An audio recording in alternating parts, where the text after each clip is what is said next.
一冊の古いアルバムがある。 AI で当時の色を再現してみる。大正15年、西暦1926年、今からちょうど100年前、岐阜県各務原の飛行第一連隊、日本陸軍航空の最前線にあった部隊だ。そのアルバムには60枚を超える写真が静かに眠っていた。日本航空界の父、徳川義俊、高度7010メートルに挑んだ大柴前中隊長、名もなき軍曹、特務総長、そして整備兵たち。吹きさらしの仮設テントで始まった日本の航空部隊が、やがて国家規模の軍事システムへと膨れ上がっていく激動の時代。100年前に空へ挑んだ侍たちの物語を今日はお伝えします。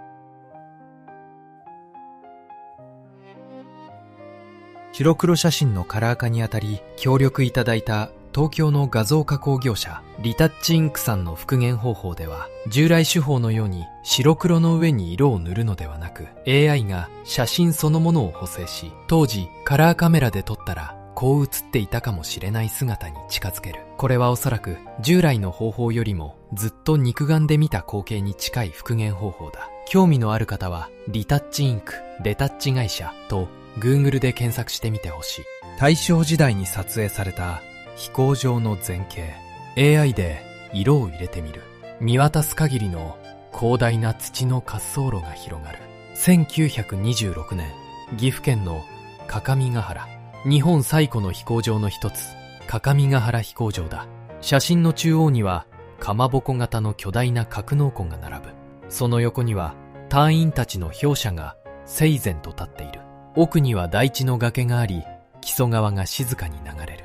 かつては野原に小屋があるだけののどかな場所だった。それがわずかな期間で巨大な航空基地へと変貌した。日本の航空技術が急速に本格化していた時代、コンクリートの舗装すらまだない。若者たちはこの土の上から命がけで未知の大空へと飛び立った。日本の空の歴史はここから本格的に動き出した。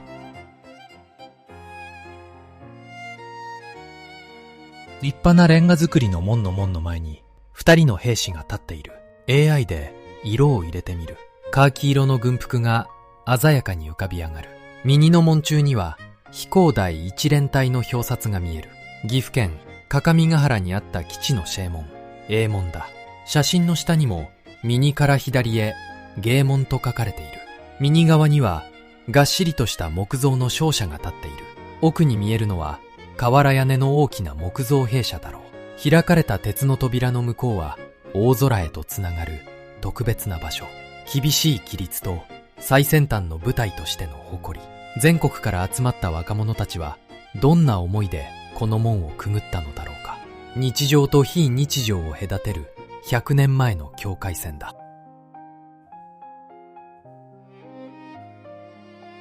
軍服に身を包んだ威厳ある将校の肖像、 AI で色を入れてみる。胸元に並ぶ数々の勲章が鮮やかな輝きを取り戻す。立派な髭を蓄え、手には軍刀を力強く握っている。これだけの勲章を身につけているということは相当な高官だ。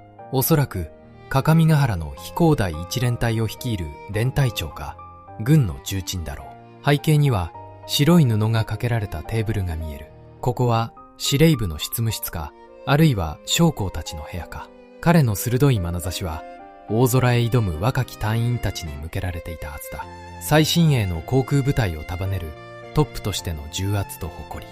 100年前の空の歴史はこうした指揮官たちの采配によって作られていった。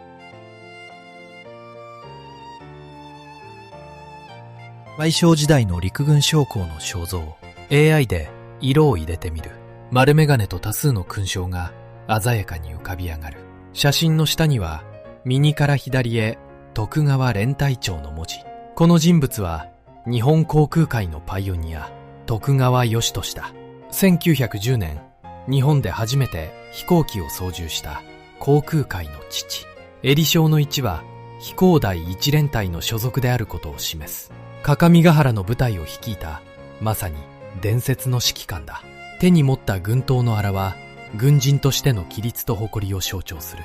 左腕の黒い模章は大正天皇の崩御を悼むものだろうか。日本の空の歴史はこの男の挑戦から始まった。命がけで空を託いた男の威厳と覚悟。時代は新たな航空の幕開けへと向かっていた。写真に刻まれた坂口大隊長の名。AI で色を入れてみる。彼の本名は坂口義太郎。後に陸軍中将にまで上り詰める日本航空界の重鎮だ。大正15年当時、彼はまだ34歳の若き大隊長だった。各務原の飛行第一連隊で黎明期のパイロットたちを最前線で束ねていた。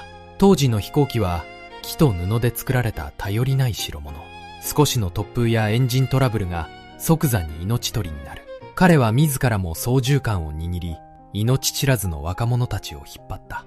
やがて日本の航空戦力は世界有数の規模へと膨れ上がる。彼はその激動の歴史の中心を歩み、飛行士団長などの要職を歴任していく。まだ見渡す限りの原っぱだった各務原の地。この一枚の写真には、一人の若き指揮官の大空への野心が静かに刻まれている。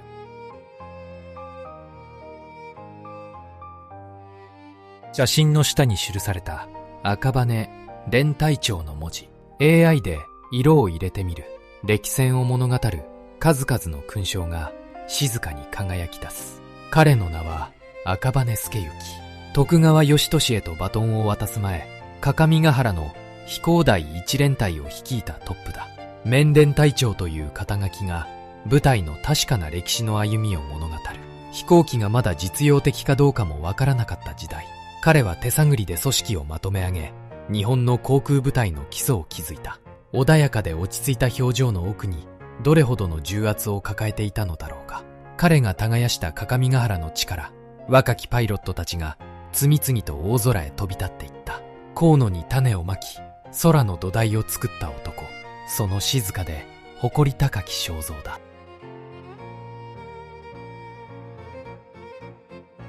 湧き上がる巨大な雲間を縫うように飛ぶ2機の複葉機。 AI で色を入れてみる。雄大な空の青と立ち込める雲の圧倒的な立体感が迫ってくる。木と布で作られた華奢な機体が大自然の猛威に立ち向かっている。手前に大きくぼやけて映るのは撮影している飛行機の支柱やワイヤーだろう。空を飛ぶ機体から別の機体を狙った相対空の撮影だ。乱気流の中で互いの息を合わせなければならない命がけの編隊飛行。眼下にはどこまでも続く平原と遠く連なる山脈が見える。風貌のないコックピットに吹きつける強風とエンジンの轟音が聞こえてきそうだ。100年前の若きパイロットたちだけが見ることを許された美しくも過酷な空の絶景。彼らはこの果てしない大空に己の青春のすべてをかけていた。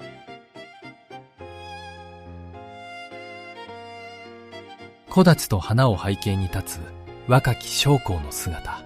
AI で色を入れてみる。背景に咲く花々と軍服のカーキ色が鮮やかによみがえる。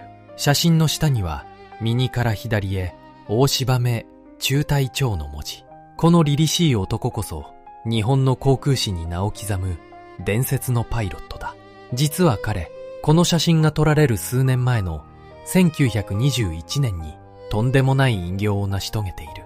フランス製のスパット戦闘機に乗り込み、当時の日本記録となる高度7010メートルへ到達したのだ。酸素マスクも与圧服もろくな防寒着すらない時代、極寒と酸欠という死の領域へむき出しのコックピットで挑んだ命知らずの男。肩からかけたたすきと軍刀に手を重ねる一切の隙のない立ち姿。各務原の若い飛行隊員たちにとって彼は前人未到の空を開拓した生きた伝説であり、憧れの兄貴分だったに違いない。彼が命がけで見上げた空の高さがそのまま日本の航空技術の高さへとつながっていった。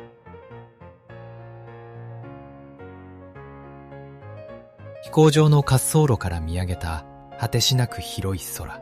AI で色を入れてみる。色あせたセピア色の空間が突き抜けるような青空へと変わる。遥か上空を5機の複葉機が綺麗な編隊を組んで飛んでいる。地上には出番を待つ機体とそれを見守る人々の姿がある。手前の飛行機には日の丸のマークがはっきりと見て取れる。ここは各務原飛行第一連隊の訓練風景だ。地上で整備を終えた機体が飛び立ち、あのように空で隊列を組む。上空の仲間たちを見上げる地上からの熱い視線。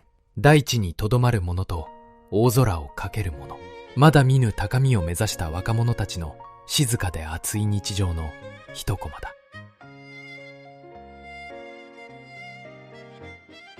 テントの下、4人の若きエリート。AI で色を入れてみる。漆黒の革製飛行服が重厚な輝きを放つ。右から2人目、井上少尉。後に伝説の操縦教官となる井上武の若き日の姿か。彼はここ各務原でその超絶的な操縦技術の基礎を築いた。彼らが着ているのは当時最高級の防寒用飛行服。一着で家が買えるほど高価な選ばれし者だけの特等席だ。当時の飛行機はコックピットがむき出し、冬の上空は体感温度がマイナス数十度にもなる地獄の世界。この分厚い皮だけが彼らの命を寒さから守っていた。宮沢、井上、小原、佐藤。航空将校は大正時代の若者にとって最高のアイドル。今でいう宇宙飛行士のような存在だった。ハイノの鉄塔を見上げ、彼らは今日の風を、明日の空を読んでいた。華やかなスポットライトと常に隣り合わせにある死。日本の空の未来を背負った誇り高き先駆者たちの休息だ。凄まじい水しぶきと雲を上げる巨大な滝の写真。AI で色を入れてみる。大地の轟音と圧倒的なスケールの大自然が鮮やかに蘇る。風景を見れば一目瞭然。これは日本ではない。アメリカとカナダの国境にそびえる世界三大ペフ、ナイアガラの滝だ。なぜ各務原の飛行隊のアルバムに異国の絶景があるのか。当時の日本は航空先進国である欧米の背中を必死に追っていた時代。航空技術を学ぶためエリート将校たちは海を渡り、世界中を飛び回っていたのだ。最新の飛行機を買い付け、未知の航空力学を学び、技術を日本へ持ち帰る。右下には巨大な滝を見下ろす小さな人々の姿と異国の建物が見える。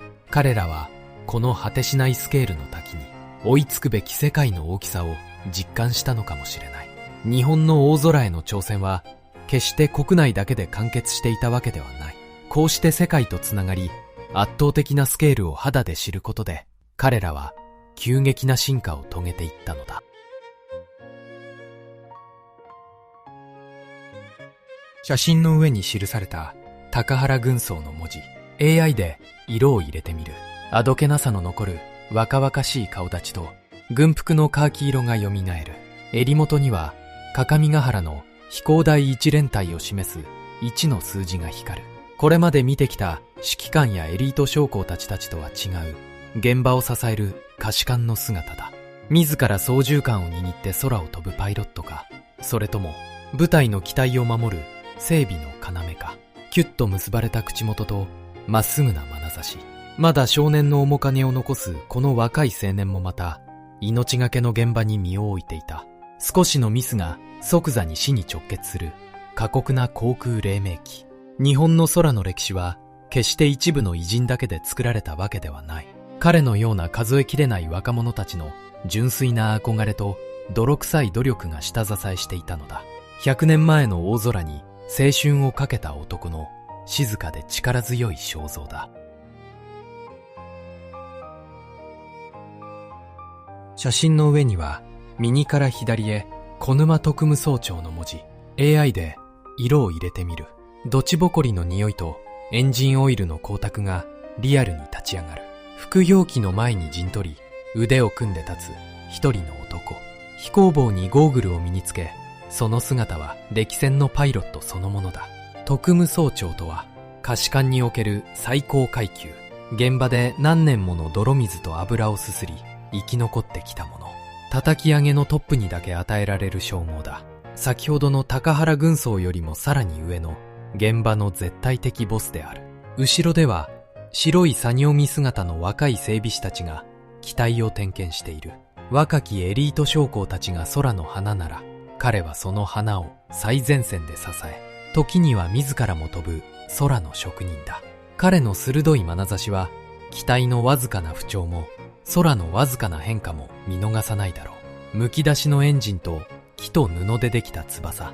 この頼りない機体に命を預け、大空の極限を生き抜いてきた男の圧倒的な自信と風格。100年前の各務原には、こうした本物のプロフェッショナルたちが集っていた。一面に広がる真っ白な大平原と遠く連なる山々。AI で色を入れてみる。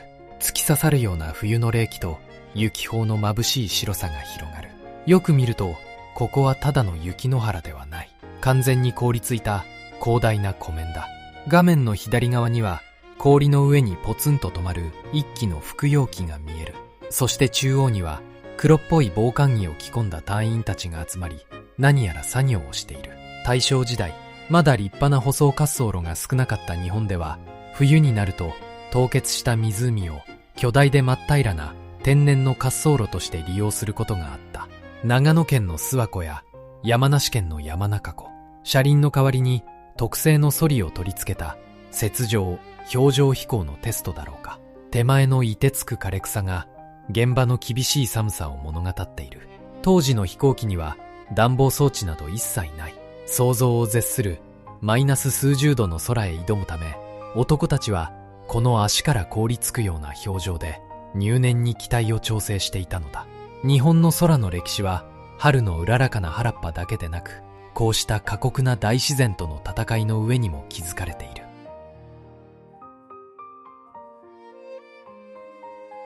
巨大なテントの前にずらりと並んだ大勢の男たち。 AI で色を入れてみる。真っ黒に日焼けした顔に鋭くギラギラとした眼光が浮かび上がる。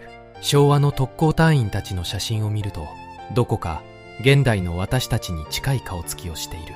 しかし彼らは違う。まるで新選組の古い肖像画から抜け出してきたような生粋の侍の目つきなのだ。それもそのはず、明治維新からまだ半世紀、白い作業着の若者たちは地方の農村から集められた屈強な平民たち。そして前列に座る将校たちの多くは刀を置いた武士の末裔たちだ。さらに前列中央の丸眼鏡の指揮官を見てほしい。日本航空界の父、徳川義俊。かつて日本を統べた徳川将軍家の血筋だ。武士のトップに君臨していた一族の男が刀を西洋の飛行機に持ち替え、最前線で部隊を率いている。まだ武士の魂が色濃く残る男たちが未知の大空という最新科学に挑み、ねじ伏せようとしている。日本の空の歴史はこうした泥臭くも熱い空の侍たちによって切り託されたのだ。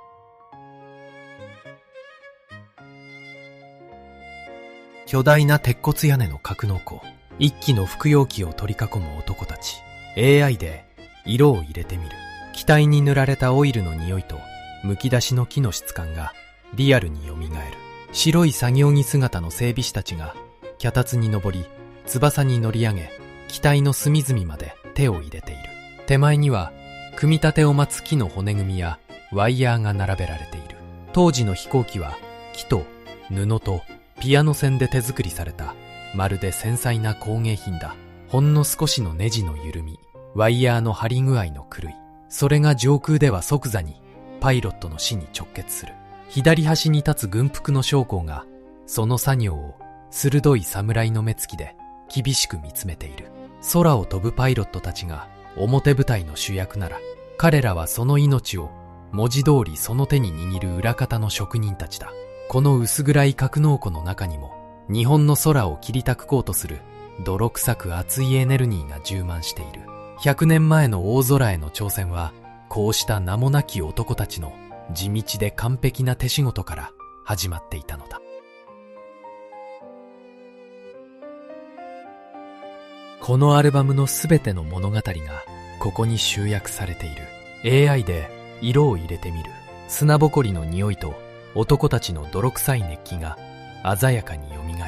衛門の兵士、司令部の将校、第一内務班の若きパイロットたち、そして格納庫を支える職人たち、各務原飛行場に集ったすべての空の侍たちが集結した記念碑的な集合写真だ。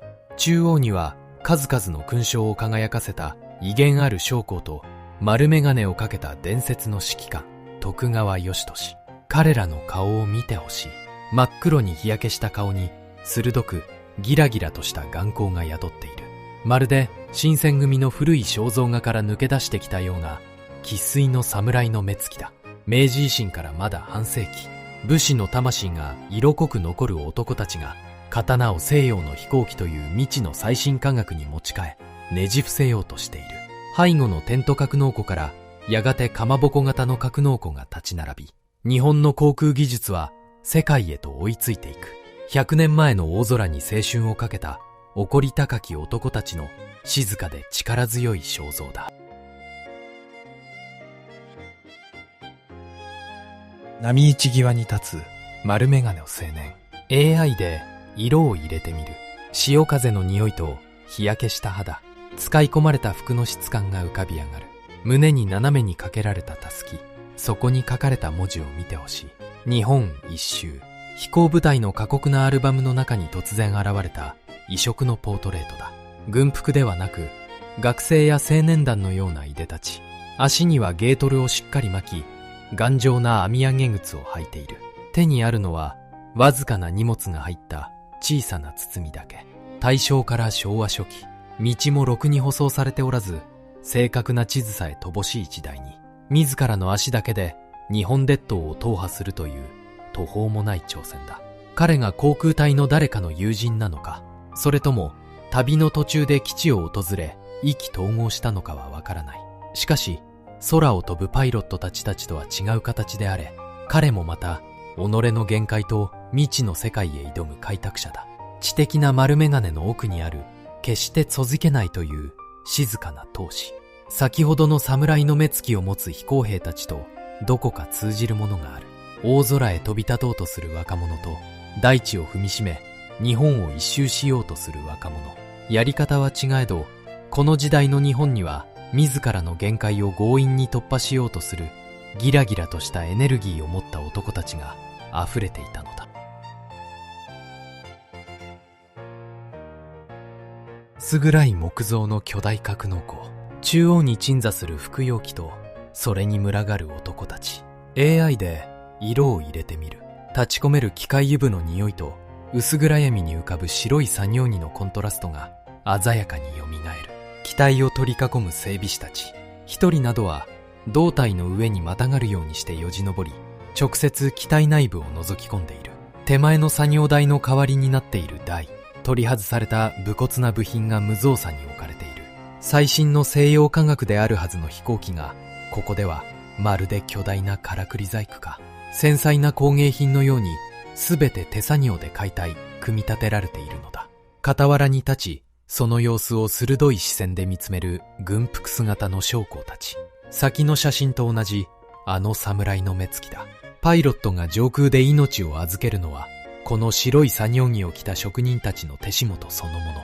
ネジ一本の締め忘れ、ワイヤーのわずかな緩みが即座に空での死を意味する。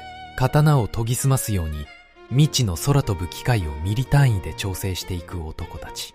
華やかな大空の舞台裏には、こうした泥臭く、そして息を飲むほど真剣な手作業の連続があった。日本の航空黎明期を根底で支えた名もなき職人たちの静かなる戦場だ。乱射に広がる広大な大地、そこへ向かって急旋回する一機の服用機。 AI で色を入れてみる。主翼に描かれた鮮やかな日の丸と1043の機体番号がくっきりと浮かび上がる。眼下を蛇行するカーメンが太陽の光を反射して眩しく光る。よく見てほしい。このアングルから撮影されているということは、カメラマンもまた別の飛行機に乗ってすぐそばを飛んでいるということだ。お互いの距離はごくわずか。少しでも操縦を誤れば乱気流に巻き込まれ、即座に空中衝突の死が待っている。しかもここは風防すらないむき出しのコックピットの中だ。猛烈な風圧とエンジンの轟音の中で、彼らは互いの息を完璧に合わせ、現代のアクロバット飛行のような命がけの軌道を行っていた。あの格納庫で侍の目つきをしていた男たちは、木と布でできた頼りない鉄の馬を自らの手足のように操っていたのだ。地上の泥臭い熱気から解き放たれ、重力さえも切り裂いて大空を舞う。100年前の空飛ぶ男たちだけが見ることを許された、美しくも死と隣り合わせの絶景だ。あどけない顔立ちの青年が巨大な部品を抱えて座り込んでいる。 AI で色を入れてみる。鈍く光る重厚な金属の質感と使い込まれた飛行帽の皮の匂いがよみがえる。彼が膝に抱えているのは飛行機のプロペラの中央部分、巨大なハブだ。華奢な人間の体と比べると、当時の飛行機の部品がいかに巨大で重く武骨な塊だったかがよくわかる。板の間にペタリと座り、ここは兵舎の入り口か整備室の片隅だろうか。過酷な訓練の合間のふとした休息の瞬間。しかし彼の顔を見てほしい。まだ少年のような面影を残しながらも、カメラを見据えるその瞳にはやはりあの侍の目つきが宿っている。一切の愛想笑いはない。自分の命を預け共に空を切り裂く巨大な塊をまるで自分の分身か、あるいは魂のこもった刀のように抱えている。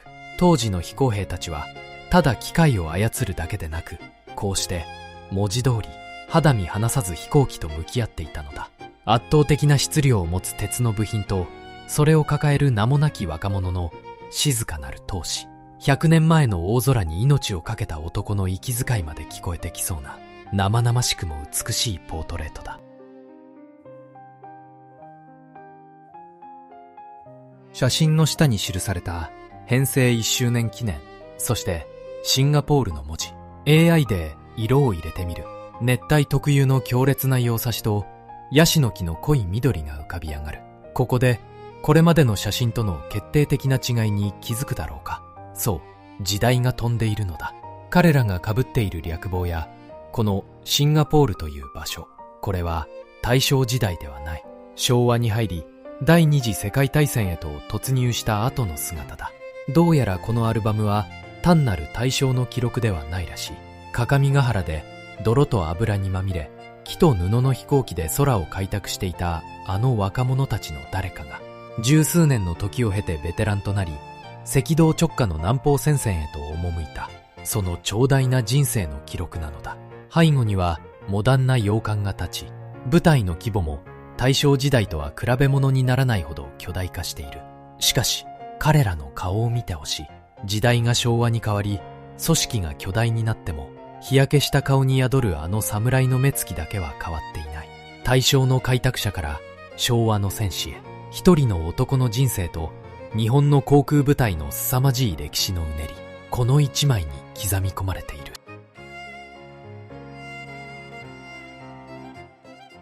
広大な飛行場にずらりと整列した無数の服用機。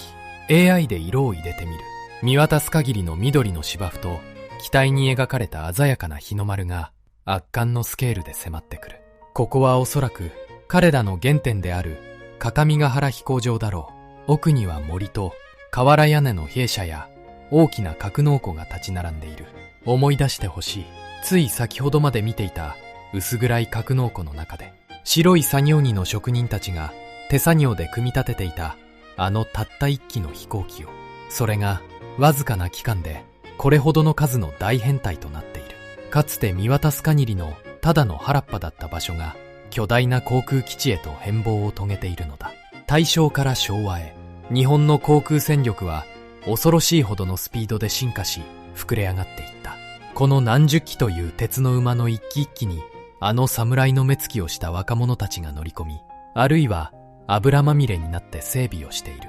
個人のロマンであった空への挑戦が巨大な国家の戦力へと変わっていく決定的な瞬間。日本の空がもう後戻りできない新たな時代へと突入していく様をまざまざと見せつける圧倒的な一枚だ。分厚い雲の下、荒涼とした山々を背景にただ一機で飛ぶ複葉機。AI で色を入れてみる。重く立ち込める雲の電飾と、眼下に広がる険しい大地の稜線が蘇る。機体側面には595の番号。よく見ると、むき出しのコックピットには、前後に2人の搭乗員が乗っているのがわかる。先ほど見た地上の大編隊の華やかさから一転、これが彼らが直面していた空の現実だ。通信機器もナビゲーションも未発達な時代。荒れ狂う乱気流と極寒の風が吹き荒れる中、頼れるのは己の腕と共に乗る相棒、そしてあの侍の魂だけだ。大自然という圧倒的な脅威に木と布でできた華奢な鉄の馬で挑んでいく。巨大な軍隊の歯車となる以前の空と人間との一対一の真剣勝負。未知の大空へ身を投じた男たちの孤独で息を飲むほど美しい飛翔の一瞬だ。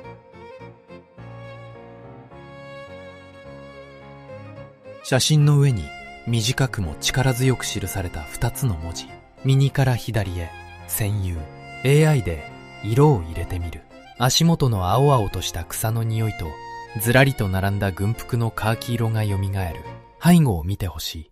かつての仮設テントではなく、立派な三角屋根を持った巨大な木造格納庫が立ち並んでいる。各務原の飛行場が手探りの実験場から本格的な航空基地へと急速に姿を変えつつある証拠だ。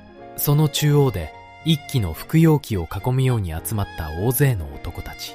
共に泥と油にまみれ、同じ釜の飯を食い、そして空という死と隣り合わせの未知の領域へ命を懸けて挑んだ兄弟たちだ。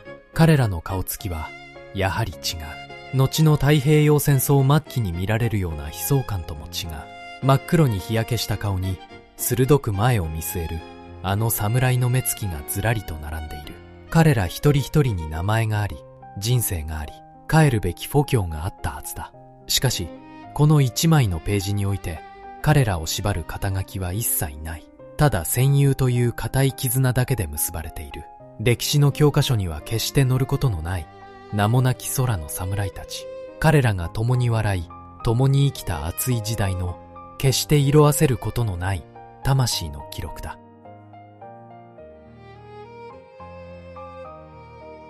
岩車を緩やかに流れる大河と深い森の崖の上にそびえ立つ古い城郭。AI で色を入れてみる。木曽川の豊かな水面の青と白の美しい白壁、そして近代的な鉄橋の姿が鮮やかに浮かび上がる。ここは各務原飛行場のすぐ南側、現在も国宝として残る犬山城だ。城の奥にかかっているのは大正時代末期に完成したばかりの旧犬山橋だろう。この空中写真を撮影したのは間違いなく各務原から飛び立ったあの飛行隊のパイロットだ。ここで先ほどまで見ていたあの侍の目つきをした男たちの姿を思い出してほしい。刀を置き、ちょんまげを飛行帽に変え、西洋の最新科学である飛行機を強引に乗りこなそうとしていたかつての武士の末裔たち。彼らが上空から見下ろしているのは、かつて自分たちの先祖が刀を握り、命を懸けて戦った戦国時代の城なのだ。遥か空の上から古き武士の象徴である城と、近代化の象徴である巨大な鉄橋を同時に見下ろす。彼らは訓練で空へ上がるたびに日本の歴史が劇的に塗り替えられていく様を、この空という特等席からその鋭い眼差しで見届けていたのだろう。激動の時代を駆け抜けた彼らだけが見ることができた美しくも感慨深い絶景だ。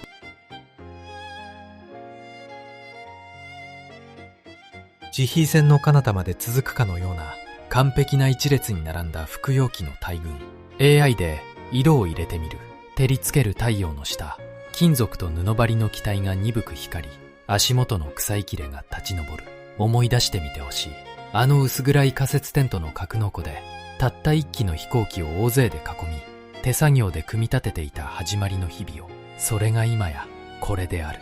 狂いなく整列したこの圧倒的な機体の数は、日本の航空技術が少数の職人による手作りから国家規模の大量生産へとフェーズを移行したその決定的な証拠だ。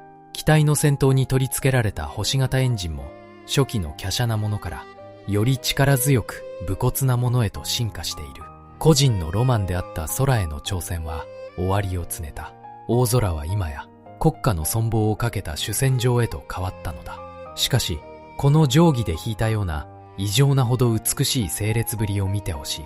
ここには近代的な軍隊としての厳し律と同時に、あの侍の目つきをした男たちの一切の妥協を許さない厳格な精神がそのまま現れている。巨大な鉄の猛禽類たちが静かに、しかし確実に牙を研ぎ澄ませている。来るべき総力戦の時代を予感させる美しくも不気味な迫力に満ちた一枚だ。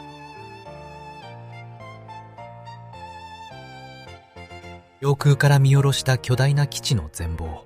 右端にはカメラを構える機体の支柱がブレて映り込んでいる。AI で色を入れてみる。整然と並ぶ巨大なグレーの屋根。その向こうに広がるのどかな田園風景の緑が浮かび上がる。手前に立ち並ぶ近代的なノコギリ屋根の巨大な建物群を見てほしい。思い出してほしい。最初の頃の写真にあったあの吹きさらしの仮設テント。それが今やこれほど巨大な鉄骨の格納庫群へと姿を変えているのだ。ここは間違いなく彼らが血と汗を流した各務原飛行場だろう。かつては見渡す限りのただの原っぱだった場所が、わずかな期間で巨大な軍事要塞、あるいは近代工場のような異様を誇っている。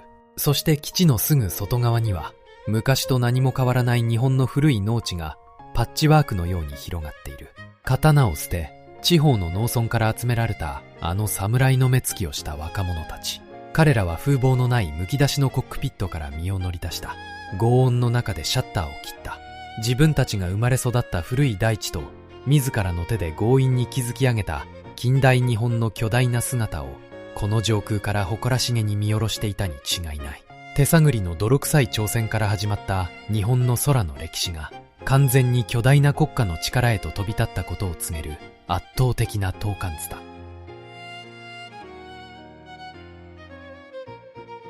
写真の下に記された右から左へ格納庫の文字。 AI で色を入れてみる。照りつける太陽の光と足元に広がる広大な芝生の緑、そして巨大な建物の木の質感がよみがえる。泥まみれの原っぱに張られた粗末な仮設テントから始まった彼らの歴史は、わずかな期間でこれほどの巨大施設へと変貌を遂げた。しかしよく見てほしい。この巨大な建物は鉄筋コンクリートではない、木造の板張りだ。現代の感覚からすれば爆撃されたらひとたまりもない、燃えやすい基地に見えるかもしれない。しかし当時は大正から昭和の初期、飛行機の飛べる距離はまだ短く、敵の爆撃機が海を越えて日本本土まで飛んでくるなど誰も想像すらしていない時代だったのだ。だからこそ彼らは空襲に耐える頑丈な統治下ではなく、雨風さえしのげればいいと日本の得意な木造建築でこの巨大な屋根を作り上げた。西洋の最新科学である飛行機を日本古来の巨大な木造建築の中に並べる。まだ空からの脅威を知らなかった時代、どこかのどかで。しかし急速に近代化を推し進めていた当時の日本のちぐはぐな熱気がこの建物の姿にそのまま現れている。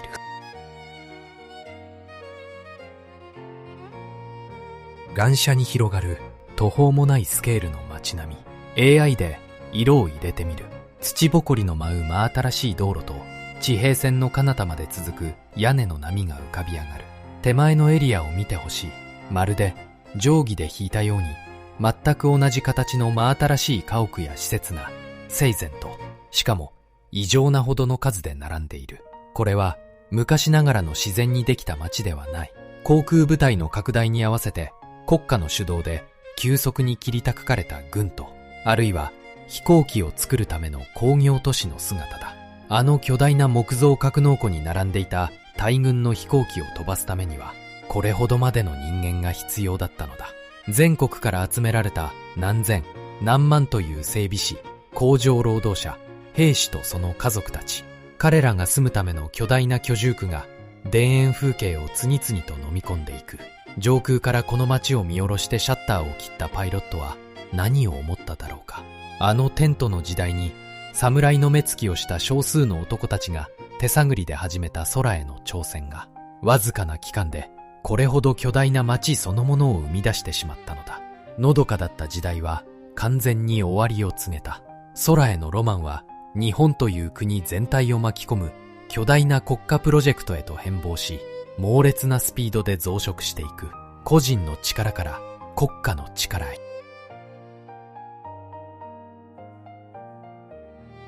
珍しい横長のパノラマ写真。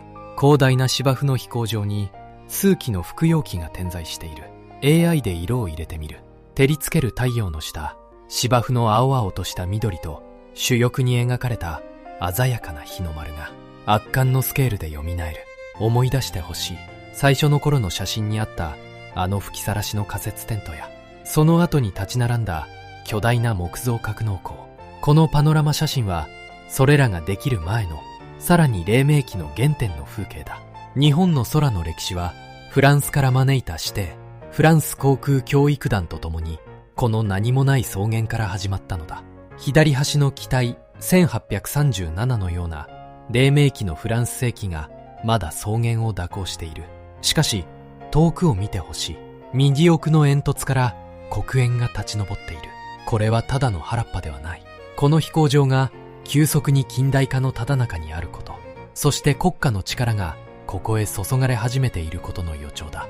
その草原に集ったあの侍の魂を持った男たち。彼らがこの何もない場所から日本の空をねじ伏せようと決意したその瞬間の記録。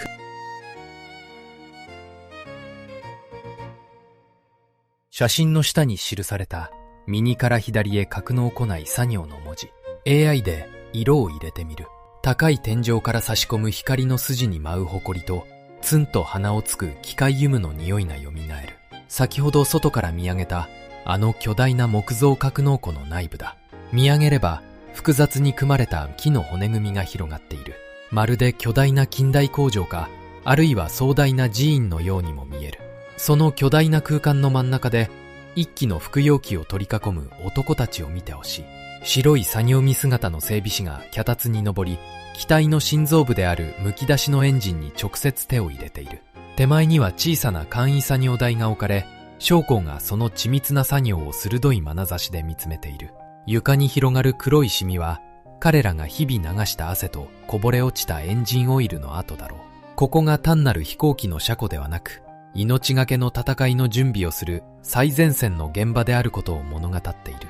飛行場がどれほど巨大になり、航空機が国家規模で大量生産されるようになっても最後は変わらない。パイロットが上空で命を預けるのはこの油まみれの床の上に立つ職人たちのミリ単位の手仕事なのだ。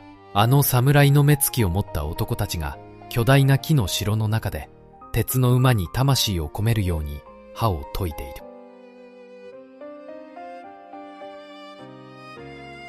巨大な格納庫の内部から一転、目を疑うような光景が飛び込んでくる。 AI で色を入れてみる。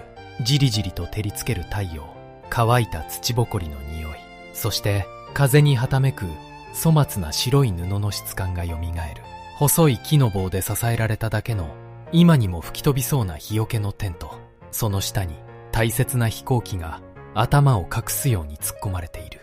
先ほど見たあの威風堂々たる巨大な木造格納庫とは雲泥の差だ。これはおそらく設備の整った各務原基地を離れて行われた野外演習か、あるいはまだ何もない荒野の不時着場だろう。彼らはあの巨大な基地の中で温室育ちをしていたわけではない。いざとなれば荒野に降り立ち、その辺の木を切り出して即席のテントを張り、自らの手で愛機を雨風や直射日光から守らなければならなかったのだ。足元に生えるまばらな雑草と白く乾いた砂地がこの場所の過酷さを物語っている。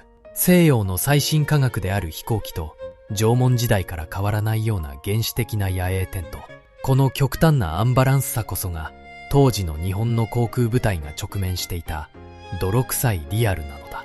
立派な設備などなくとも己の腕と工夫一つでどこへでも飛んでいき生き抜いてみせる。そんな空の侍たちのたくましくも野生味あふれるサバイバルの風景だ。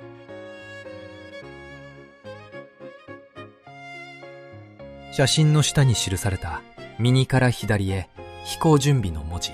AI で色を入れてみる。朝露に濡れた草の匂いとオイル、そして自動車から吐き出されるかむかな排気ガスの匂いが入り混じる。いよいよ大空へ飛び立つ直前、現場が最も張り詰める瞬間だ。しかし飛行機の機首の前を見てほしい。なんと飛行機の真正面に奇妙な形をした自動車が陣取っている。これは指導車、ハックススターターと呼ばれる特殊な車両だ。当時の飛行機のエンジンをかけるのは文字通り命がけの作業だった。通常は整備士が巨大なプロペラを直接手で勢いよく回してエンジンをかけていたが、タイミングを少しでも誤れば刃物のようなプロペラに巻き込まれて命を落としてしまう。そこで同じく西洋の最新技術であった自動車のエンジン動力を使い、長いシャフトをプロペラの中央につないで安全かつ強引にプロペラを回そうとしているのだ。飛行機とクラシックカー、当時の最先端テクノロジー同士が連結している。メカニック好きにはたまらない極めて貴重な光景だ。車上から慎重にシャフトを操る整備士、エンジンが火を吹いて機体が暴れ出さないよう主翼を必死に抑える白い作業着の男たち。そしてコックピットの中で静かに操縦桿を握り、鉄の馬が方向を上げる瞬間を待つパイロット。日本の空がさらに一段階上のステージへと駆け上がろうとする。まさにエンジン点火の瞬間だ。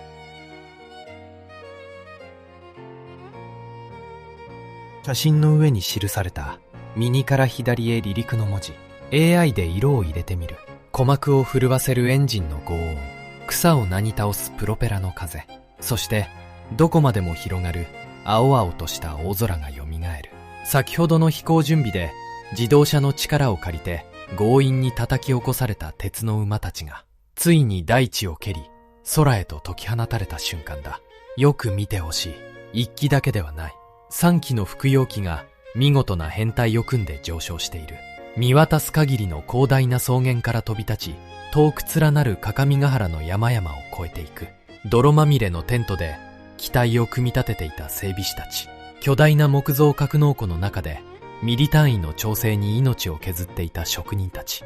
彼らの血の滲むような手作業のすべてはただこの一瞬、この機体を空へ押し上げるためだけに存在したのだ。風貌のないコックピットの中で操縦桿を握る空の侍たち。彼らは今地上のあらゆるしがらみや泥臭さから解放され、重力さえも置き去りにして純粋な大空の住人となった。数人の若者の手探りで始まった日本の空への挑戦が確かな翼を得て力強く次の時代へと羽ばたいていく。一冊のアルバムが語ってきた若き開拓者たちの誇り高き旅立ちの風景だ。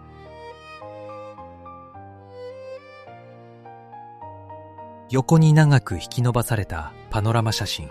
見渡す限りの広大な大野と遥か彼方に連なる低い建物の列。AI で色を入れてみる。見渡す限りの乾いた土の広がりと霞んだ空、そして地平線を縁取るように続く木造兵舎の黒いシルエットが浮かび上がる。先ほどの離陸の轟音と高揚感が嘘のように圧倒的な静寂に包まれた風景だ。中央に小さくポツンと見える数機の複葉機。それと比べれば彼らが切り拓いたこの飛行場がいかに途方もなく広く巨大な空間であったかがよくわかる。彼らはただ空を飛んだだけではない。この果てしない効能を平らにくたとし、無数の建物を建て、何もない場所に巨大な空の港という一つの町を自らの手で作り上げたのだ。飛び立っていったあの空の侍たちを残されたこの広大な大地が静かに見守っている。激しい訓練の合間のふとした静寂なのか、それとも一日の終わりの夕暮れ時なのか。人間の熱気や機械の轟音をすべて飲み込んでしまうような大自然と人工物の境界線。どこか祭りの後のような物悲しくも壮大なスケール感を持った一枚だ。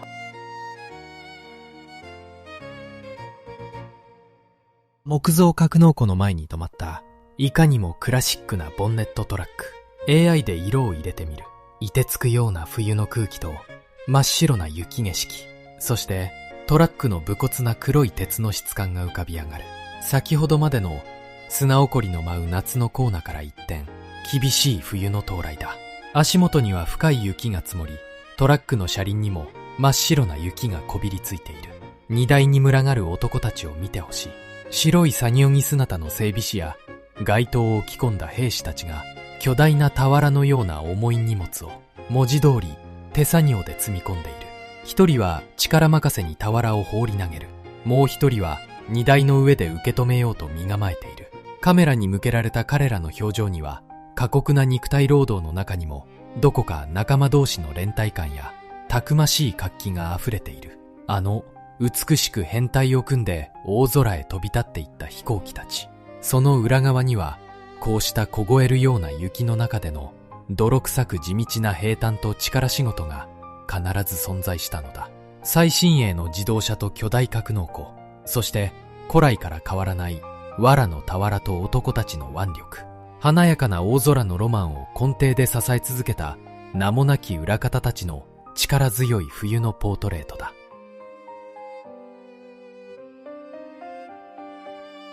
写真の上に記された右から左へ無線自動車の文字、そして車体の側面には陸軍の星のマークとともに無線電信と書かれている。AI で色を入れてみる。足元の草の匂いと車体の無骨な塗装、そして機材から発せられるかまかな熱気がよみなえる。運転席のすぐ横には空高く伸びる通信用アンテナが立てられている。手前の草むらに寝そべっている兵士たちを見てほしい。彼らの前にある黒い箱の中には当時の最先端技術である真空管がずらりと並んでいる。飛行機の性能が上がり、遠く広く飛べるようになればなるほど、地上の肉眼や手旗信号では連絡が取れなくなる。離れた基地同士、あるいは上空の航空機とリアルタイムで連携するために、この目に見えない電波を使った通信手段がどうしても必要になったのだ。この箱型の不格好なトラック、当時の日本における走る最新鋭、ハイテク基地そのものである。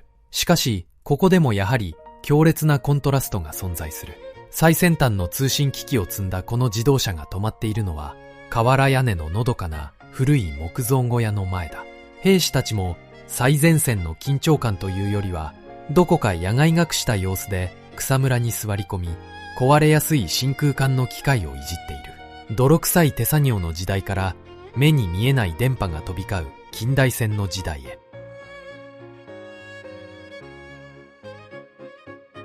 写真の下に記された右から左へ自動車工場の文字。 AI で色を入れてみる。足元の砂利の乾いた音、むせ返るようなガソリンの匂い、そして磨き上げられた黒い車体の鈍い光沢がよみがえる。右側には陸軍の星のマークが描かれたサイドカー付きのオートバイ、中央には将校が乗るようなホロ付きのクラシックカー、そして左奥には武骨な大型のトラックまでがずらりと並んでいる。誇らしげにハンドルを握り、車体に寄りかかる白い作業着の男たちの姿は、どこか得意げだ。ここは飛行隊を地上で支える足の拠点だ。我々はつい空を舞う華やかな飛行機ばかりに目を奪われがちになる。しかし、これほど巨大な航空部隊を維持し、先ほどの写真のように重い荷物を運び、広大な基地内を迅速に移動するためには、地上もまた完全に機械化されている必要があった。二種馬を引く馬や泥臭い人力に頼っていた時代は終わり、地上部隊もエンジンの力で猛烈なスピードで動き始めている。空を飛ぶことはなくても、彼らもまたこの巨大な組織の血流を担う欠かせないプロフェッショナルたちなのだ。背景の素朴な木造の車庫と、そこに並ぶ当時の最先端テクノロジーの塊である自動車群。空だけでなく地上においても、日本が凄まじい勢いで近代化の波を乗りこなそうとしていたことを証明する、非常に誇り高い一枚だ。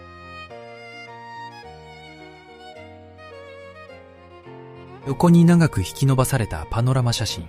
ずらりと並ぶ飛行機の前に微動だにせず整列する大勢の兵士たち。 AI で色を入れてみる。張り詰めた空気、重い軍靴の足音、そして将校たちの腰で鈍く光る軍刀の冷たい輝きがよみがえる。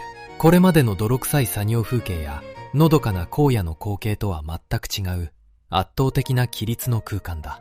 奥に整列した服用機を見てほしい。機首がスリムに尖った水冷式のエンジンを搭載しており、以前の写真にあった丸い星型エンジンの機体から、さらに航空技術が世代交代していることがわかる。その巨大な鉄の猛禽類を背に、定規で引いたように一糸乱れぬ隊列を組む兵士たち。その前をサーベルを下げた将校たちがゆっくりと歩き、閲兵を行っている。かつて吹きさらしのテントの下で油まみれになっていた若者たちの手作りのロマンは、ここで完全に終わりを告げた。ここはもう個人の空への挑戦の場ではない。国家の命運をかけた強大な軍隊の姿そのものなのだ。最新鋭の航空機という西洋のテクノロジーと、軍刀を下げるという日本古来の武士の精神。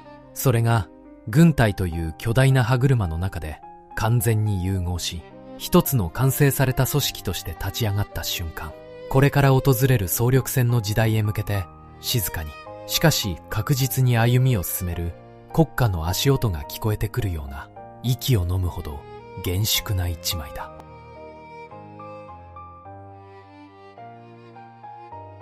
再び横に広く引き伸ばされたパノラマ写真。広大な飛行場のパドックの風景だ。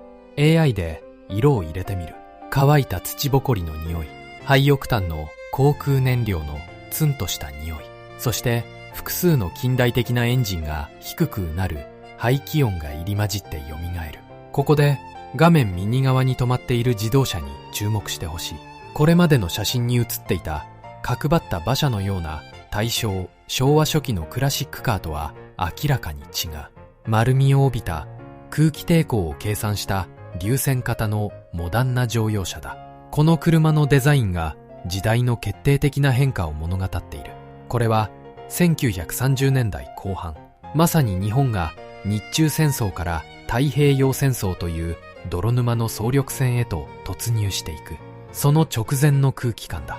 左側を見てみよう。巨大なタンクローリーか、あるいはクレーンを備えた特殊車両の周りに大勢の兵士や整備士たちが集まっている。奥には先ほどの越兵式に並んでいたような洗練された機種を持つ飛行機が待機している。もはやここにテント張りの下でプロペラを手回ししていた牧歌的なロマンのかけらもない。この空間を満たしているのは大量の石油と鋼鉄、そして高度にシステム化された兵隊の力だ。かつて手探りで飛行機を組み立てていた空の侍たちは、今やこの巨大な機械化部隊を動かす歯車の一部へと変貌を遂げた。個人の情熱は国家の巨大な軍事システムの中に完全に組み込まれたのだ。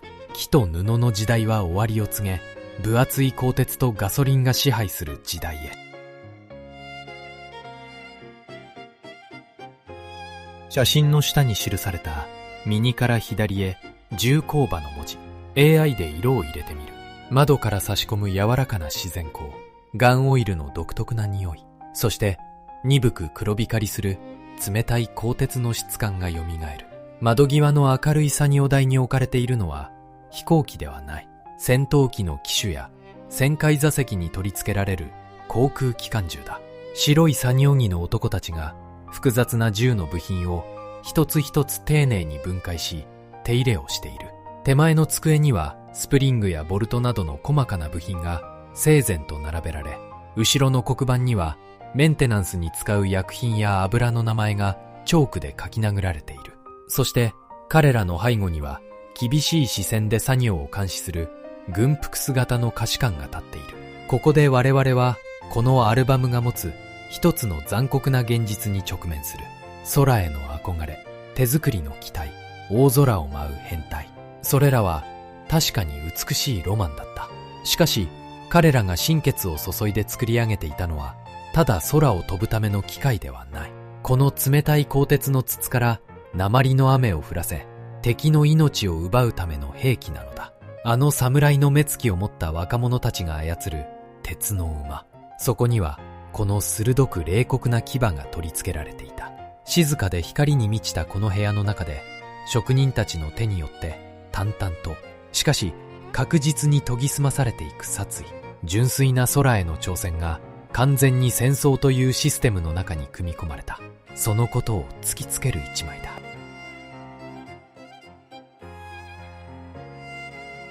写真の上に記された右から左へ単行馬の文字。AI で色を入れてみる。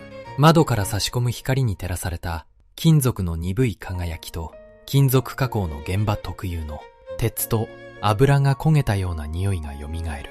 中央に立つ厳しい顔つきの軍人を挟んで白い作業着の二人が奇妙な物体を前に座っている。樽のようにも巨大な提灯のようにも見える無数のフィンがついた円筒形の物体。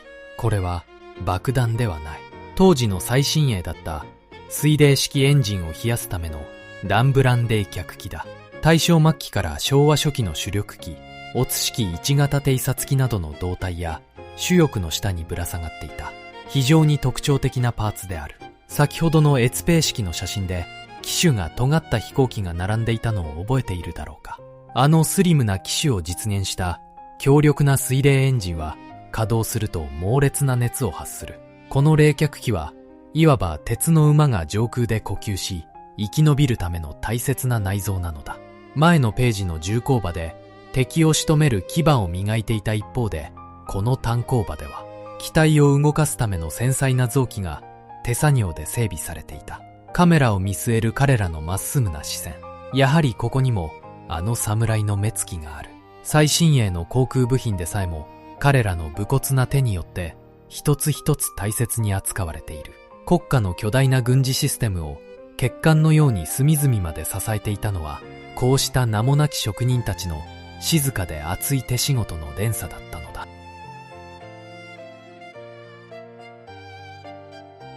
岩斜に広がる深い森と、その中にまっすぐに伸びる巨大で幾何学的な古代建築。左手前には上空からカメラを構える機体の主翼が大きく映り込んでいる。 AI で色を入れてみる。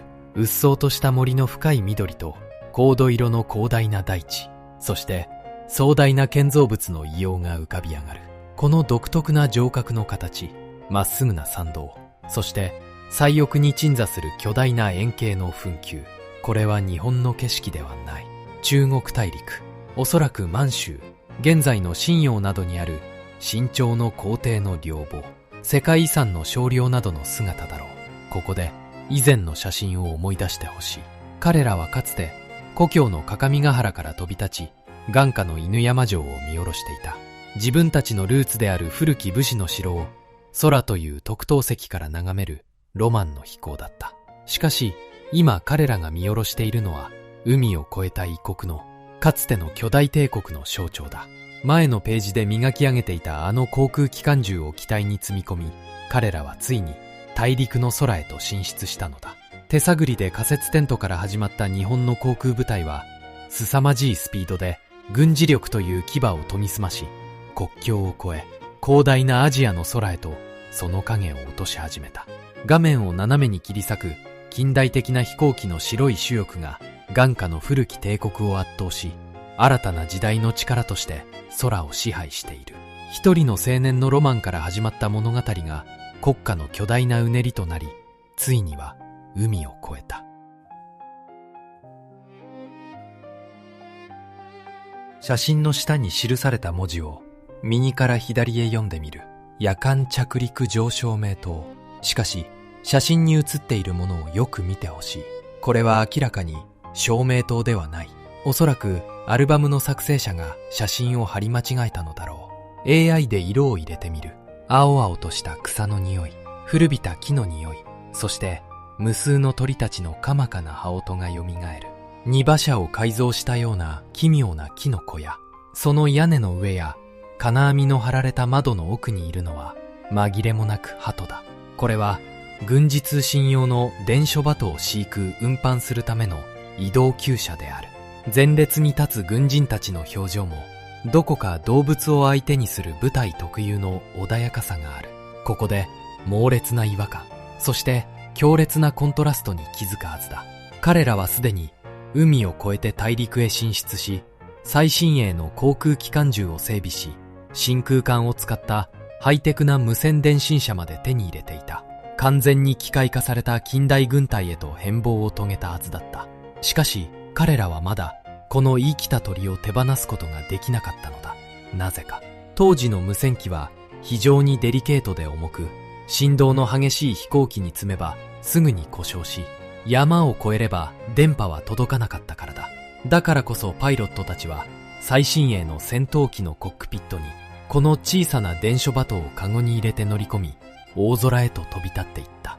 万が一敵地でエンジンが止まり不時着した時、無線が壊れ、見知らぬ荒野で絶望的な孤独に陥った時、彼らが最後に命を託すのは鋼鉄の機械でも最新の電波でもない、故郷の基地へ向かって己の羽だけで一直線に飛んで帰る動物の帰巣本能だったのだ。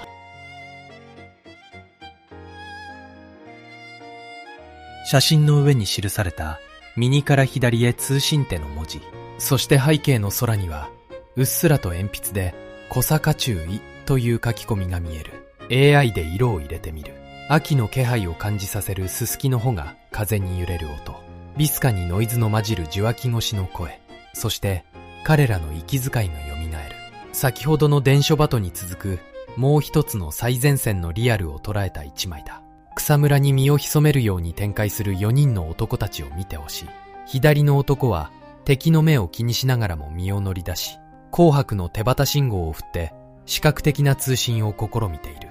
手前で片膝をつく男は野戦電話の受話器を耳に強く押し当て、怒鳴るように本体との連絡を取っているのだろう。そして右端の男、彼の背中には有線電話のケーブルを巻いた重いドラムが背負われている。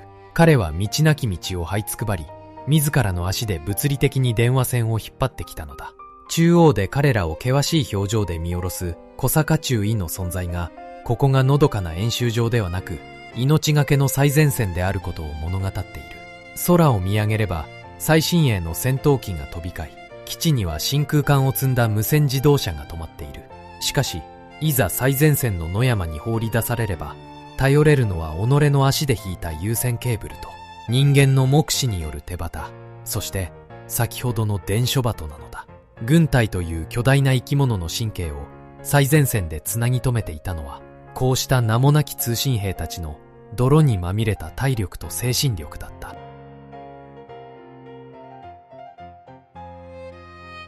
写真の下に記された文字を右から左へ読んでみる。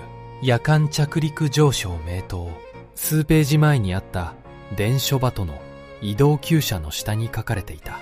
あのちぐはぐなキャプションの正解がここでついに登場する。やはりアルバムの持ち主が写真を現像して台紙に貼る際にうっかり順番を間違えてしまったのだ。 AI で色を入れてみる。夕闇が迫る飛行場の冷たい空気、トラックの重厚なエンジンの振動、そしてこの巨大な照明灯が放つであろうアーク灯特有の焦げたような電気の匂いがよみがえる。トラックの荷台に鎮座する男たちの背丈ほどもある巨大なサーチライト。太陽の光に頼って飛んでいた昼間だけのロマンの時代は完全に終わりを告げた。航空部隊の作戦行動はついに暗闇に包まれた夜間飛行というより高度で危険な領域へと踏み込んだのだ。計器もろくに発達していない当時の夜間飛行はまさに死と隣り合わせだった。真っ暗闇の空から命からがら帰還するパイロットたちにとって、地上から天に向かって放たれるこの強烈な光の柱だけが生きて故郷の土を踏むための唯一の道標だった。左奥の地平線をよく見ると、これから夜の闇へと飛び立っていくのか、あるいは帰還したばかりなのか、服用機たちのシルエットが小さく浮かんでいる。大自然の夜という絶対的な障壁すらも電力と機械の力でねじ伏せようとする近代化の執念。空で戦う仲間を地上から光で導く男たちの武骨で静かな絆を感じさせる一枚だ。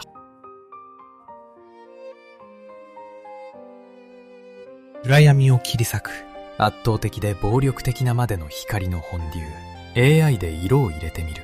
凍てつくような冬の夜の冷気、むせ返るようなアーク灯の熱とオゾンの匂い、そして闇の中に浮かび上がる男たちの白い息がよみがえる。先ほどのページでトラックの荷台に積まれていたあの夜間着陸上昇名灯がついに夜の闇の中で火を吹いた瞬間だ。光の出口からまっすぐに伸びる強烈なビームを見てほしい。大気中の塵や水分に反射して、まるで光のトンネルのように実体を持って空へ突き刺さっている。照明塔の横には分厚い防寒街灯を置き込み、長い棒のようなもので光の角度を調整する兵士の姿がある。その過酷な寒さと張り詰めた緊張感が写真からひしひしと伝わってくる。そして右側にはこの凄まじい光の柱を呆然と見上げる人々の姿。軍人だけでなく地元の若者や学生のような姿も混じっているように見える。彼らにとってこれほど巨大な人工の光、もはや魔法か神の怒りのように見えたに違いない。真っ暗闇の空を飛ぶパイロットたちにとってこの光は単なる明かりではない。絶対的な暗闇と恐怖の中から自分を現世に引き戻してくれる文字通りの命綱なのだ。自然の暗闇を力ずくでねじ伏せ、仲間の帰還を待つ男たちの執念。テントから始まった手作りの航空部隊がついには夜の闇すらも支配下に置いたことを証明する。息を飲むほどにドラマチックで美しい一枚だ。写真の上に記された文字を右から左へ読んでみる。ラパテ。AI で色を入れてみる。朝霧に包まれた野原のひんやりとした空気。真鍮の冷たい金属の感触。そして背景の山肌にこだまする鋭くも甲高いラパの音がよみがえる。先ほどの夜空を切り裂く圧倒的な巨大照明塔や最新鋭の航空機から一転して、今度はあまりにもアナログで人間臭い光景だ。白い軍服を着た4人の若者が真鍮文字に並んで天に向かってラパを吹き鳴らしている。その方は限界まで膨らみ、つま先から指先まで全身にピンと力がこもっているのがわかる。右端で腰に手を当てて彼らを鋭く見つめているのは指導教官だろう。その一切の妥協を許さない厳しい視線がこの場の空気を極限まで張り詰めさせている。最新鋭の航空機が空を飛び交い、真空管の無線電信が配備され、夜間用の巨大なサーチライトが闇を切り裂くようになっても、この巨大な航空基地の一日の始まりと終わりを決めるのは、結局のところ彼らラパテの人間の息なのだ。起床、食事、収納、そして消灯。テクノロジーがどれほど進化し、システムが巨大化しようとも、軍隊という組織の隅々にまで血液を行き渡らせる鼓動は、この原始的な心中の響きによって統率されていた。大空という最先端のロマンの裏側で、大地に両足をつけ、古風な規律と肺活量で部隊の指揮を支えていた男たち。近代化の極みのような航空部隊の中に残る愚直なまでの泥臭さ。愛おしくも頼もしい一枚だ。写真の下に記された文字を右から左へ読んでみる。気象観測。 AI で色を入れてみる。高台の木組みがきしむ音、吹き抜ける風の冷たさ、そして今にも空へ逃げ出そうとするゴム気球のポカな張力がよみがえる。見晴らしの良い木造の展望台の上に立つ3人の男たち。ここでまず目を引くのは左端に立つ男だ。これまでの写真には登場しなかった仕立ての良いスーツに中折れ帽という。軍隊の基地には不釣り合いなモダンな民間人の格好をしている。中央には三脚に据えた特殊な望遠鏡、側風景意にを覗き込む兵士。そして右端には黒っぽい丸い風船のようなものと記録用のノートを手にした兵士がいる。彼らが手にしているのは遊園地の風船ではない。上空の風向きや風速を測るための側風気球、パイロットバルーンだ。この気球を空に放つ。風に流されていく軌跡を中央の望遠鏡で正確に追いかける。目に見えない上空の気流を計算で割り出しているのである。巨大なエンジンを作り、強烈なサーチライトで夜の闇を照らし出せるようになっても、大自然が荒れ狂えば飛行機はただの鉄屈になる。空を安全に飛ぶためには、まずこの目に見えない風の起源を読まなければならない。スーツ姿の男はおそらく気象台から派遣された気象学者か軍属の専門技師だろう。航空部隊という巨大なシステムを飛ばすためには、勇猛なパイロットや腕の立つ整備士だけでなく、こうした自然科学の頭脳を持ったインテリジェンスもまた不可欠だったのだ。写真の上に記された文字を右から左へ読んでみる。写真作業。AI で色を入れてみる。現像液のツンとする酸っぱい薬品の匂い。テントの下のひんやりとした湿気。そしてガラス瓶がカチャカチャと触れ合うかまかな音がよみがえる。キャンバス地のテントの下に設けられた即席の野外暗室だ。白い作業着の男たちがロートを使って薬品を調合する。現像バットや写真の乾燥用ラックを前に黙々と作業を進めている。ここでこのアルバム全体を貫く大きな種明かしが行われる。これまで私たちが驚きとともに見てきたあの見事な飛行場の全貌や定規で引かれたような軍都のパノラマ、そして海を越えた満州の巨大な領母の航空写真。あれらは一体誰がどうやって現像していたのか。その答えがここにある。飛行機から命がけでシャッターを切るだけでは偵察任務は終わらない。撮影されたフィルムを地上へ持ち帰り、いち早く現像して司令部の地図へ落とし込む。敵の陣地や地形を丸裸にする航空偵察において、彼ら写真班の素早い現像技術は部隊の目であり頭脳そのものだったのだ。最新鋭の戦闘機も巨大な照明灯も、最終的にはこのテントの下の地道な科学的手作業と結びついて初めて軍事的な意味を持っていた。そして何より今私たちがこうして一枚一枚ページをめくり、彼らの生きた証や泥臭い熱気、恐ろしいほどの近代化の歴史を追体験できているのは他でもない。このテントの下で薬品まみれになっていた彼らがいたからなのだ。大空のロマンの裏側で自らの舞台の歴史をネガに焼き付けていた記録者たち。この壮大なアルバムという作品の生みの親たちがひっそりと登場する。深い考えを呼び起こす一枚だ。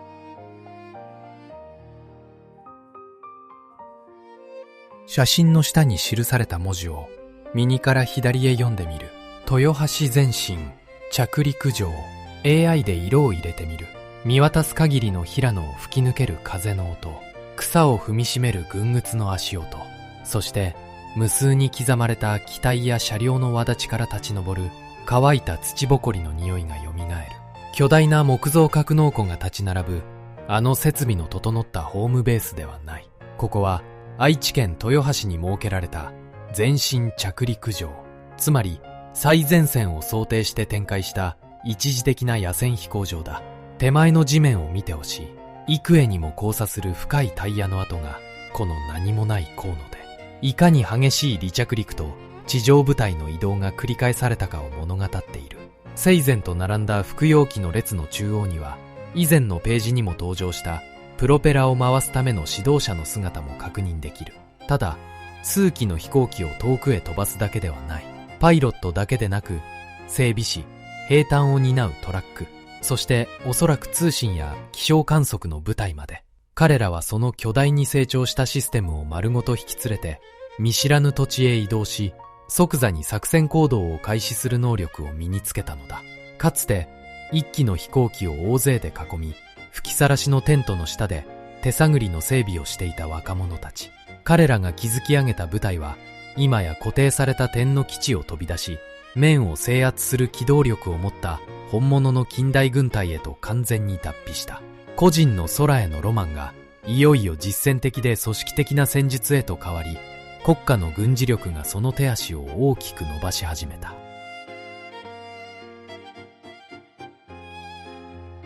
写真の上に記された文字を右から左へ読んでみる。自動車行軍。 AI で色を入れてみる。照りつける日差しの中、未舗装の砂利道から舞い上がる土ぼこりの匂い、武骨な軍用トラックの放つ鉄と油の熱気、そして昔ながらの木造建築の落ち着いた香りが入り混じってよみがえる。立派な瓦屋根の商店の前に、軍用トラックと大勢の兵士たちがずらりと並んで記念撮影をしている。背景の商店の看板に目を凝らしてみてほしい。時計、蓄音機、レコード、メガネ、万年筆。伝統的な日本家屋の店構えでありながら、扱っているのは大正から昭和初期にかけてのハイカラでモダンな最先端の品地だ。地方の街にも確実に西洋の近代化の波が押し寄せていることがわかる。そして画面の左端、突如として街に現れた物しい軍隊の集団を、地元の子供たちが不思議そうに遠巻きに見つめている。先ほどの全身着陸場のような大規模な部隊の展開を裏で支えていたのは、こうした自動車を使った地上部隊の大移動、行軍だった。彼らは空を飛ぶだけでなく、何台ものトラックを連ねて、日本ののどかな町や村を猛スピードで駆け抜けていったのだ。時計やレコードといった民間の近代化の象徴たる商店と、トラックや軍服という国家の近代化の象徴が一枚のフレームの中に奇妙に同居している。人々の穏やかな日常の生活圏の中に巨大化した軍隊というシステムが当たり前のように入り込んできた時代の空気、のどかさと圧倒的な組織力が交差する。当時の日本のリアルな熱気をそのまま切り取ったような一枚だ。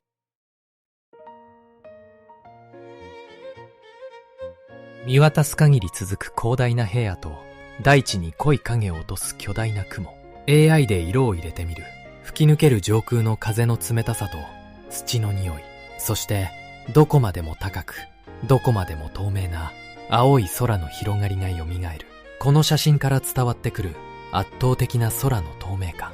白黒写真であっても大気が澄み切っていることが視覚を超えて肌で感じられるだろう。現代の日本には約8300万台もの自動車がひしめき合い、アスファルトの上で日々大量の排気ガスを吐き出している。しかし、この写真が撮影された昭和初期、日本全国の自動車保有台数はわずか10万台ほどに過ぎなかった。現代の約800分の1以下である。これまでの記録で最先端の軍用トラックやモダンな乗用車を目にし、地上で凄まじい勢いで機械化が進む様子を見てきた。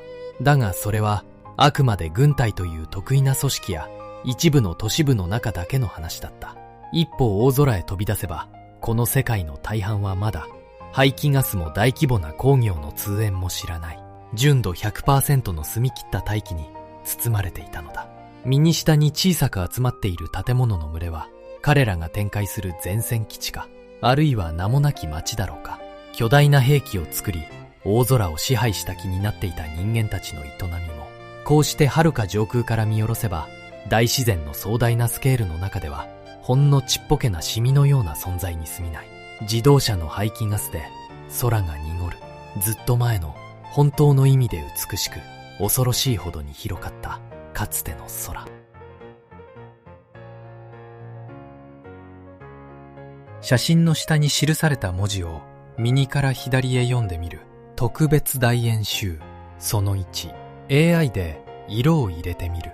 踏み荒らされた野草の匂い、朝露に濡れた土の湿気、そして遠くから響く無数のエンジンの重低音がよみがえる。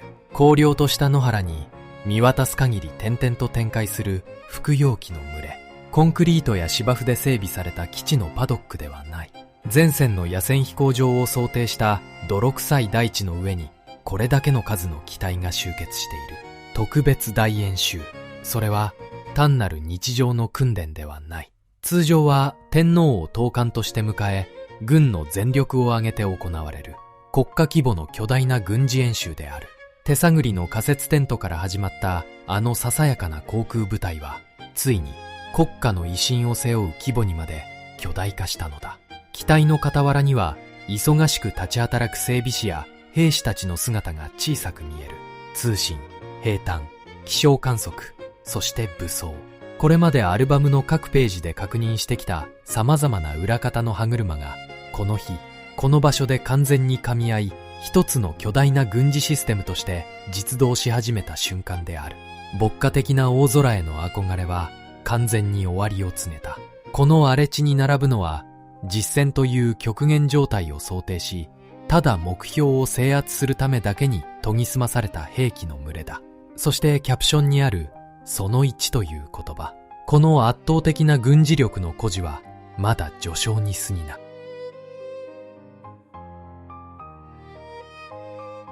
横に長く引き伸ばされたパノラマ写真。荒涼とした氷河に立つ小屋と、その前に並ぶ男たち。AI で色を入れてみる。大陸を吹き抜ける乾いた風の音、見知らぬ土の匂い、そして重く静かな緊張感がよみがえる。画面の中央に立っているのは国内の基地にあったような立派な木造格納庫でも、大演習で使われた整然とした天幕でもない、現地の土や粗末な資材で急造されたような簡易な小屋だ。その前に軍服姿の男たちが集まり、静かにカメラへ視線を向けている。そして背景の右奥を見てほしい。木々の向こうに高くそびえ立つ多層の塔、パゴダのシルエットが確認できる。ここは明らかに日本の風景ではない。かつて上空から見下ろしたあの巨大な陵墓の景色と同じ、海を越えた異国、大陸の空の下である。画面の右端には彼らがここまで乗ってきたであろう飛行機の尾翼がわずかに見切れて映り込んでいる。高見ヶ原ののどかな原っぱから始まり、手探りで飛行機を組み立て、巨大な軍事システムへと変貌を遂げた彼らの部隊、ついに本当の最前線へと降り立ったのだ。大演習で見せたあの圧倒的な異様は影を潜め、ここにあるのは見知らぬ土地で泥にまみれて任務を遂行する生々しい前線基地の姿である。日本の航空隊がたどり着いた一つの到達点であり、同時に後戻りのできない歴史へと完全に足を踏み入れた瞬間。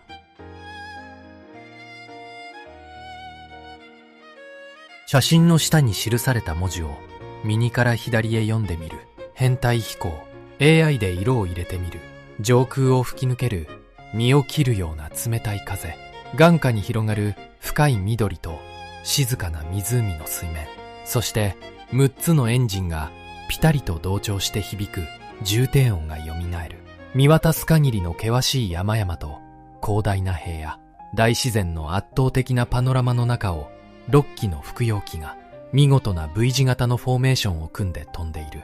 以前の越兵式で見せた定規で引いたような地上の隊列、あの規律が今度は3次元の空という足場のない空間で寸分の狂いもなく再現されている。予測不能な風に流されることなく互いの距離を完璧に保ちながら飛ぶこの姿は、彼らがもはや単に空を飛べるようになったという次元を通り越し、空という空間を完全に支配統制する技術を手に入れたことを示している。荒々しくも美しい自然の風景と人間の作り出した幾何学的な機械の群れ、そのコントラストが彼らの手にした近代化の力強さを際立たせている。非常にスケールの大きな航空写真だ。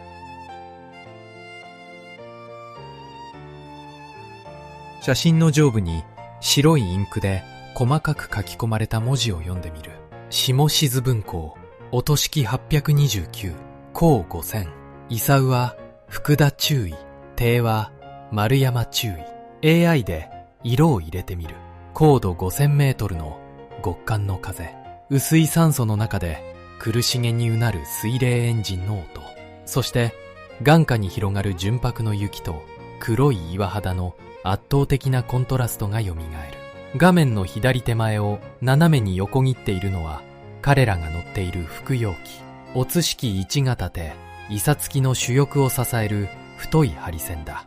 その隙間から真っ逆さまに見下ろしている巨大なすり鉢状の穴。これは紛れもなく日本最高峰富士山の火口である。書き込みにある高5000という数字、高度5000メートル。現代のジェット機ならともかく余圧キャビンも酸素マスクも十分な防寒着すらなかった時代の吹きさらしのコックピットである。体感温度は氷点下をはるかに下回り、手足の感覚は奪われ、意識が遠のくほどの薄い空気の中だ。操縦士の福田中尉と偵察員の丸山中尉は命綱なしでこの極限の空域へ挑み、ファインダー越しに日本の頂点を捉えたのだ。泥だらけの原っぱで手探りの整備から始まった航空隊がついに日本の頂点を文字通り見下ろす高さにまで到達した。大自然の絶対的なシンボル、人間の作り出した機械が完全に眼下に収めた歴史的瞬間である。そしてこの写真にはもう一つ見逃せない痕跡がある。画面の左端、針線のすぐ左側の黒い余白部分を見てほしい。そこにはこの写真を現像した者の指紋がくっきりと白く残っている。神の視点のような富士山の絶景に焼き付いた名もなき人間の生々しい指の跡。これほど途方もない高度に達した偉業の記録もまた、あの薄暗いテントの下で薬品の匂いにまみれながら作業していた人間。その泥臭い手仕事によって後世に残されたのだという事実。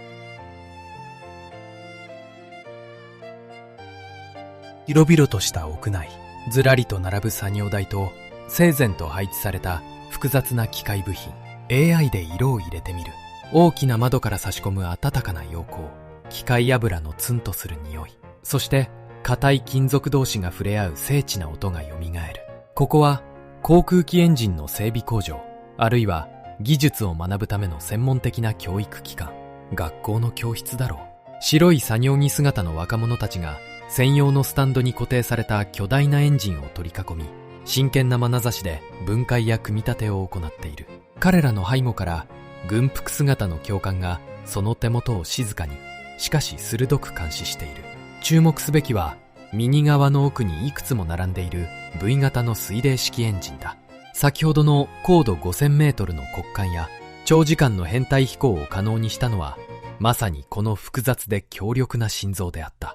かつて吹きさらしの仮設テントの下で泥まみれになりながら手探りで機体をいじっていた時代を思い出してほしい。あの野武士のような整備士たちの熱気は、今やこのような明るく整備された空間で完全に体系化された技術へと昇華されている。国家という巨大なシステムを空へ飛ばすために一握りの天才パイロットだけでは足りない。こうして専門的な教育施設で高度な内燃機関を熟知したプロフェッショナルの技術者を大量に、そして正確に育成する必要があったのだ。